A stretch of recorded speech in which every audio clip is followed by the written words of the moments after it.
E, portanto, essas áreas que desde 34 deviam ser protegidas, foram sendo aos poucos ocupadas, degradadas, destruídas, até chegar a uma situação em que hoje, que metade do Brasil, fora a Amazônia, tem uma situação de conservação ambiental lastimável. Isso aqui não preciso conversar com vocês, que cada um sabe no seu dia a dia a situação em que está, salvo exceções, mas a regra é essa.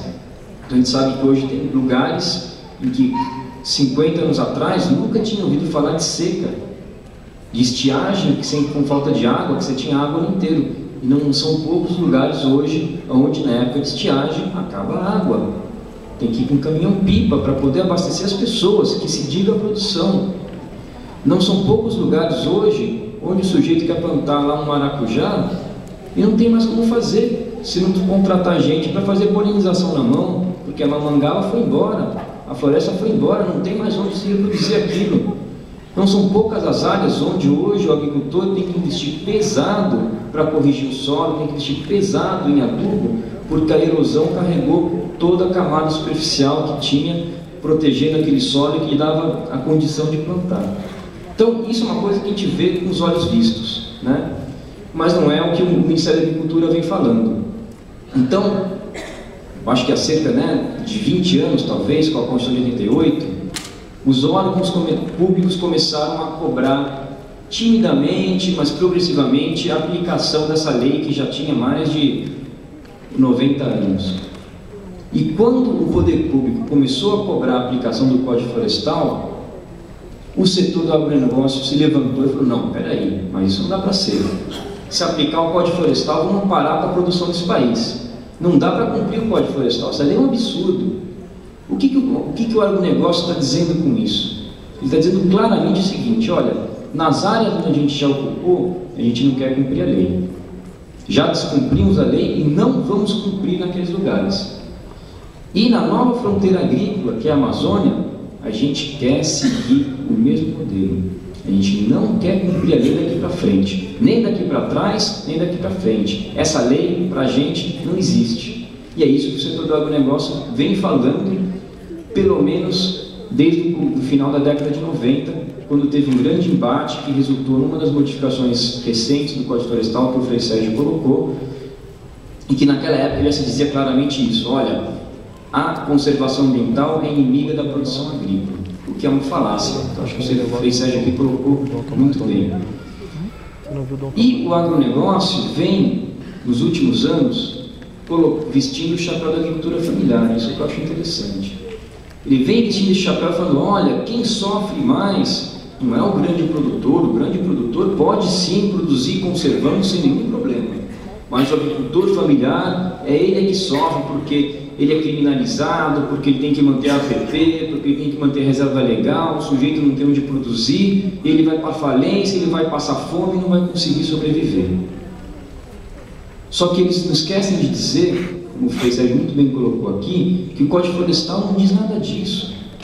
O Código Florestal não proíbe a produção, não proíbe o uso econômico, não proíbe o uso racional das áreas de preservação permanente ou da reserva legal para a agricultura familiar. O Código Florestal sim prevê que essas áreas podem ser utilizadas, com algumas restrições, mas pode sim ser utilizadas. Então acho que a gente tem que ter clareza, gente, de que o Código Florestal não é ele o problema. E isso eu fecho inteiramente com o Frei Sérgio. Estamos vivendo um momento em que o próprio ministro da Agricultura, do nosso governo popular, vem defendendo abertamente a modificação do Código Florestal. Mas é uma modificação para quê? Modificação para anular o Código Florestal, para destruir o Código Florestal, dizendo o seguinte: olha, o Código Florestal é burro, porque grande parte do país que está ocupado já desrespeitou o Código Florestal, está ocupando a APP, está ocupando a reserva legal. E não tem nenhum problema. Vocês estão vendo algum problema? Quem está vendo problema na ocupação de APP nesse país? Quem está vendo problema na ocupação de reserva legal? Não tem problema. Então, o Código Florestal está errado. Vamos mudar o Código Florestal e acabar com ele, porque ele se provou equivocado. Agora, com todo respeito ao ministro, não é esse o Brasil que eu conheço. Não é essa a realidade que eu tenho visto. Não é essa a realidade que no final do ano passado a gente viu em Blumenau. Mais uma vez, não é primeira, nem segunda, nem terceira vez. O modelo de ocupação de Blumenau, que é o modelo que o Frei Sérgio fez referência aqui, que é um modelo baseado na Revolução Verde, um modelo baseado num tipo de ocupação de área rural, europeia, em que não chove essa quantidade, em que você não tem um tipo de solo, você tem uma outra conformação física, e que não se aplica aqui, já provocou seguidos desastres, não só em Santa Catarina, como em vários lugares do país, e vocês, eu tenho certeza que podem ter mais do que um exemplo de lugares onde a ocupação dessas áreas está trazendo problemas. Bom, partindo desse pressuposto, então eu queria aqui colocar as nossas propostas para a modificação do Código Florestal. Ou seja, eu tenho certeza que o Código Florestal, a aplicação do Código Florestal hoje não está a contento. Ou seja, os ambientalistas estão felizes com o Código Florestal, com a aplicação do Código Florestal tal como ele está hoje? Não estamos. Por quê? Porque ele não foi cumprido. Então, uma lei que não é cumprida é uma lei que está ruim. Mas está ruim por quê? A própria lei está mal feita, será? Será que o Código Florestal tem grandes problemas na sua redação, na sua exposição? Eu acredito que não também.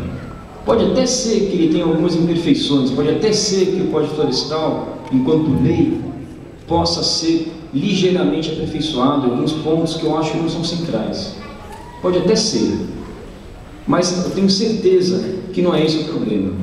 O problema é que o Código Florestal, primeiro, nunca foi exigido. Durante 80 anos ele não foi exigido, durante 90 anos ele não foi de ninguém. Não só não foi exigido, como foi incentivado o seu descumprimento. Quando se passou a exigir o seu cumprimento, foi na marra, foi na confrontação. E não são poucos exemplos, acredito que talvez aqui todos vocês tenham exemplos de agricultores familiares ou não familiares, de qualquer tipo de agricultor que tem algum problema com a polícia ambiental porque derrubou um pé de mato, porque não tem a APP preservada, porque a reserva legal não está lá. Nós trabalhamos no dia a dia com isso, sabemos disso. E é verdade.